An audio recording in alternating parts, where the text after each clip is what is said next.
In this video, I'm going to show you my quick and easy process for making my audio go from sounding like this, where it sounds very roomy, tinny, and kind of flat, over to this, where it sounds much more professional, clean, and rich. I'm going to do all of this by using some really powerful AI tools out on the internet. Really quickly, this video is not sponsored by Auphonic.com, which is the website we're going to be using, but I did sign up for their affiliate program, so if you use the links down below in the description to sign up for anything, it does help the channel out, which I greatly appreciate. Once I've completed filming my video and I'm ready to process the audio, I'll locate it here in my browser, then go up to File, go down to Share, and I've created an audio-only preset. You can create your own audio preset by selecting Add Destination if you want to. That's what I would do. In my audio-only settings, I've gone into my settings here and changed the format over to audio-only, and then my audio format is a WAV file. From there, we can press Next, and you'll notice I've already exported it as unprocessed audio, so that's what I would do, or you could even give it a naming file convention if you want to stay super organized. From there, you can press Save, and I'm going to replace it because I've already done this before. Once it's done exporting, we can jump over to Auphonic.com. So here is Auphonic.com. You can see all of the audio I've previously processed. You'll also notice here on the right side that audio productions will be removed after 21 days, video productions after 7 days. This is partly why I export out an audio version, because the audio stays on the website longer. Also, the files are much smaller, making the upload process that much faster. When you're ready to upload your file, you can just click on this little option here and then select your audio that you want to upload, then press Upload. From here, it's going to ask you how you want to process this audio. The default is Voice Cleaner, which keeps the music, but you can also expand that out and choose one of these other options. Now, I personally really like this Voice Cleaner and remove breathings, but I did change a few settings and created my own preset. Now, notice here at the bottom, you can create your own custom preset. I do recommend doing that if you're continually using Auphonic.com. For this video, though, we'll select Voice Cleaner and remove breathings. Then from there, you can choose to either upload and edit, which will give you further control before you process the clip, or you can select Start Production, which will automatically apply all of the settings to your audio clip. That way you don't have to touch anything at the end. Again, to show you the entire process, I'm going to select Upload and Edit.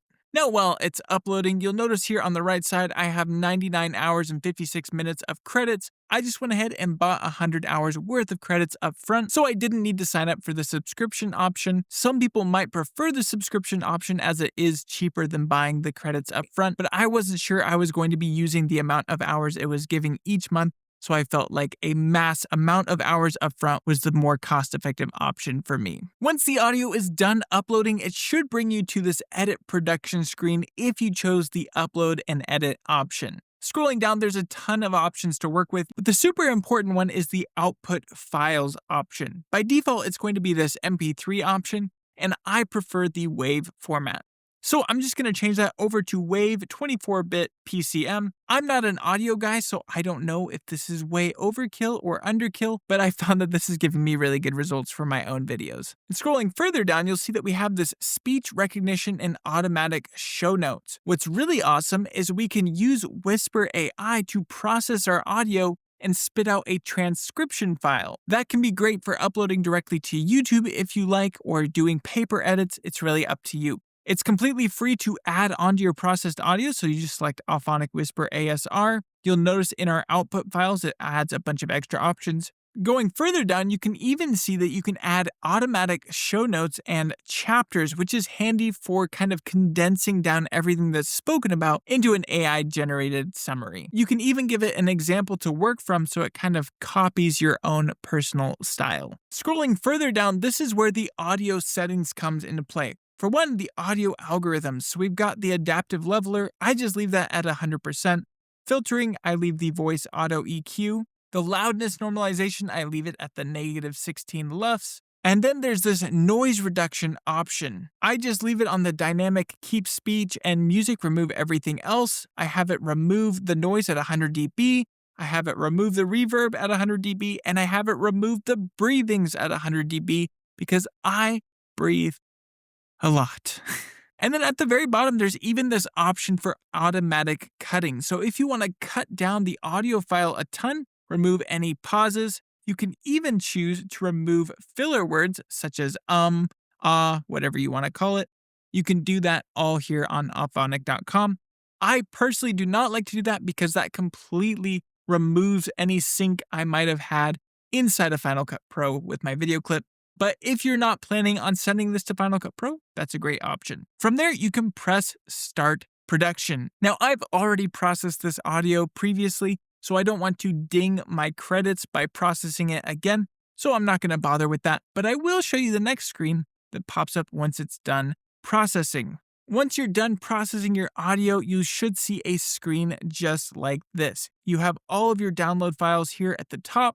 You also have the option of previewing your audio throughout. And in fact, you can even search your transcript. So let's just type in Apple Motion. And now we can see that it's found a section where I talk about Apple Motion. We can jump ahead to all of the various parts I talk about Apple Motion, which is super handy.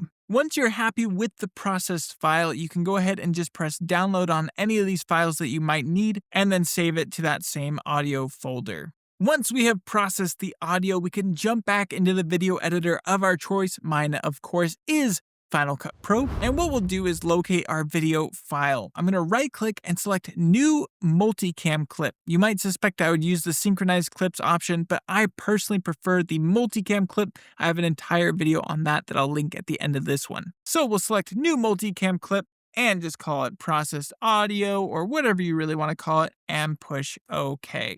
Now it's made this clip into a multicam, and we can tell that by the little multicam icon in the top left. Go ahead and double click on that multicam clip, and we should see our singular video angle in here. We'll go to the top left and you'll see this down arrow. Clicking on that, you can move down to add an angle, and we'll just change this to processed audio.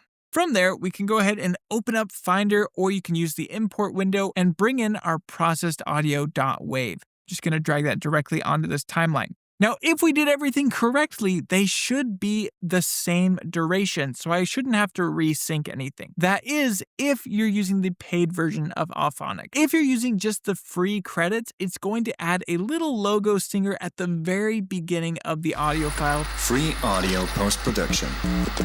Very easy to trim that off. So go ahead and trim off that section, select your audio, then clicking this down arrow, select Sync Selection to Monitoring Angle, and that should line it up just fine. With the processed audio all synced up, we can finally add some light EQ to it to polish it off. To do so, I'll select my audio file, go up here to the top right, select Equalization, and we can play around with these various settings. Now, I'm not a super big audio buff. I just went through playing my audio and adjusting the settings until it got to a place that I was happy.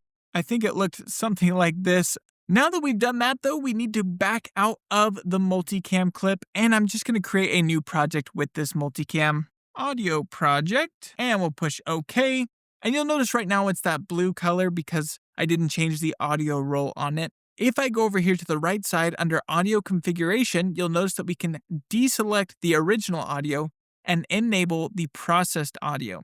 So now my video clip has turned teal, signifying that the audio has in fact been changed. You don't have to change the audio roles though. This is just completely for visual demonstration to make this whole process a little bit simpler to understand. So that is how I process my dialogue for YouTube.